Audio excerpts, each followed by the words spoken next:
So today what we are going to do is go over the biogeochemical cycles. And what they are specific elements that cycle through ecosystems that are necessary for life. And you guys covered those early on last semester. What are the fundamental elements that are grounded in life, and what do they need? What do living organisms need in order to develop and grow?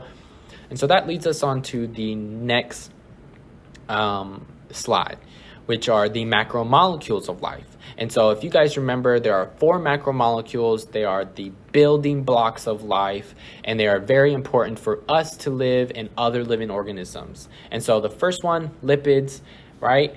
The second one, proteins, carbohydrates, and nucleic acids. And so the monomers, which are on the right side of lipids, and there are some examples below that I listed. So lipids are fatty acids, and that's their monomer, if you guys remember. And then they are also composed, or some examples are phospholipids and glycolipids.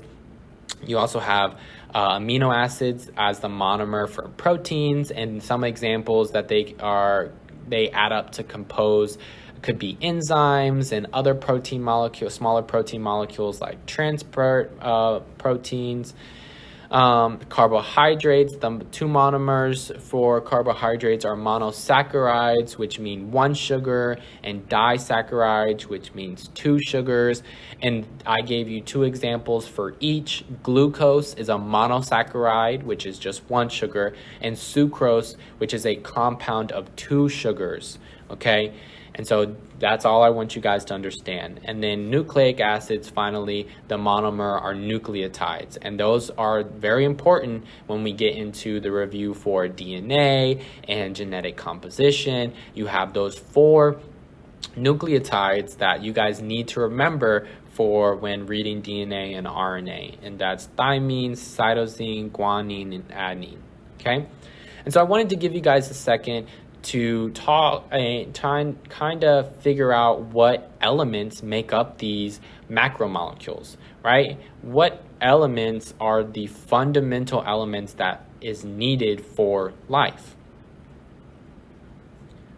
And so there are 5 elements, and it includes carbon, hydrogen, oxygen, phosphorus, and nitrogen. And the way I remember it is CHOP N, okay? So you have CHOP, carbon, hydrogen, oxygen, phosphorus, and N, nitrogen, right? It's always at the end.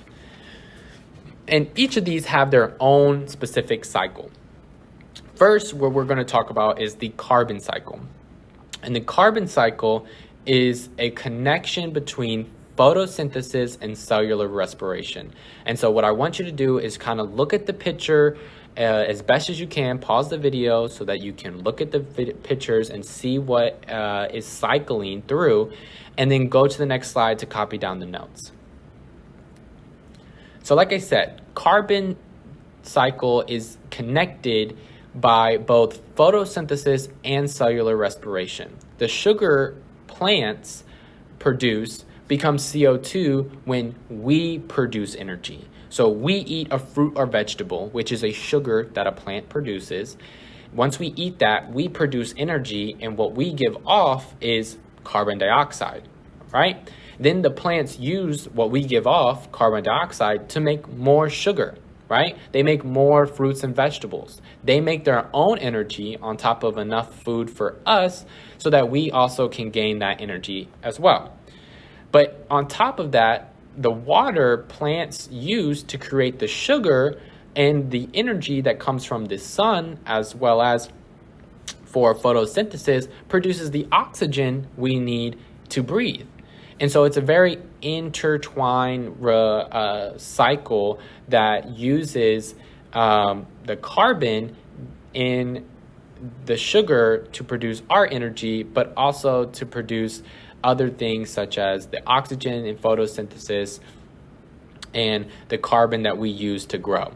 And so since we are made of carbon, we are a carbon organism, and when we die and decay over time, we then can produce what is known as fossil fuels. And we use fossil fuels for energy today, such as fueling cars and other power plants to produce energy for houses, but that's besides the point.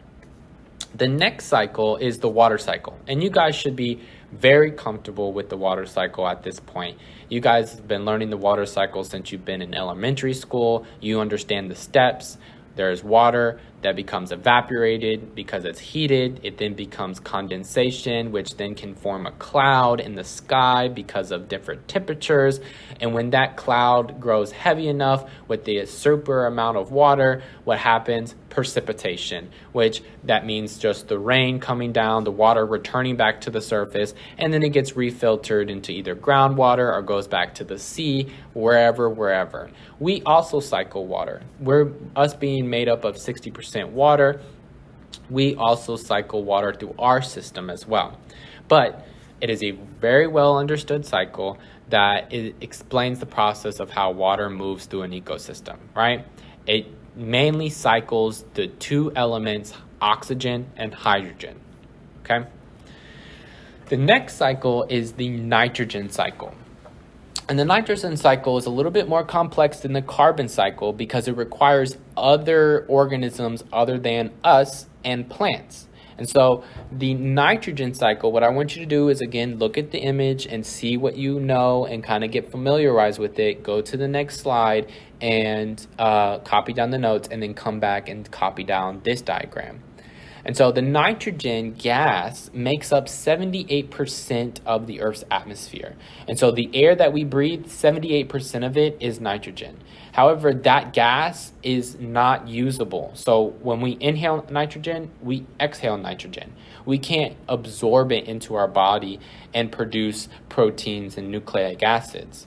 So what is required is a process called nitrogen fixation, which converts the gas of nitrogen into a compound that plants and other living organisms can use to create proteins and nucleic acids. And there are two examples of this process. You have lightning fixation and bacterial fixation. Lightning fixation is when you have a thunderstorm and the lightning strikes the ground, and the air around, the nitrogen gas around in the air, becomes a compound in the soil. And that's when plants can use that nitrogen compound. Bacterial fixation is something similar. There are relationships between bacteria and plants where bacteria will then start to produce a lot of nitrogen from the atmosphere, and it will provide that nitrogen for certain plants. And then the plants will then over time give back to the bacteria. So it's another example of a symbiotic relationship. So the way in which nitrogen returns to the environment is by decomposing. And so that bacteria and other decomposers such as mushrooms and other decomposers, other fungi, will break down that organism and return that nitrogen into the soil. The bacteria will then fix it, and then it will be able to be used by plants for protein production and nucleic acid production. The last cycle we're going to go over is the phosphorus cycle. And if you guys remember from the last lesson, we kind of talked about how phosphorus is a limited non-renewable resource, right? It's because its cycle takes years, and it takes a very long process for phosphorus to circle through an ecosystem. Okay, so phosphorus is more specific to being a mineral rather than the other elements. And where we get phosphorus from is from weathering of rocks. And so when it's a storm outside and when the water rubs up against certain rocks, the rocks will break down and the particles will contain minerals like phosphorus. And in that fluid, then plants and other organisms can absorb that compound of phosphorus, and it will be able to then transport that phosphorus through the ecosystem.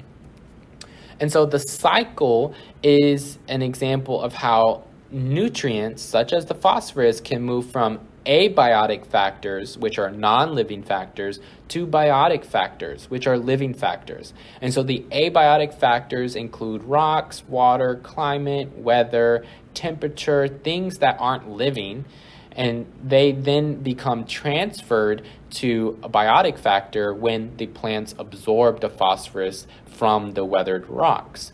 And because this process, and I've been saying it over and over again, takes a very long time, it is a large limiting factor on ecosystem growth. And so the main components phosphorus create are ATP, which is the energy we use, and DNA. And so the weathering rock process is what feeds into the ability to create those two compounds. Okay. And so what we're going to do in class is we're going to create a garden that interconnects each of these cycles and shows you how we can see how these cycles work in a real ecosystem, an ecosystem of what's going to be in our classroom. And so hopefully you guys have already participated and kind of further your knowledge. There will always be extra videos about all of these biogeochemical cycles, and hopefully you guys copied down notes and brought it to class, and that way you guys can see the interconnection between how these elements are cycled throughout an ecosystem.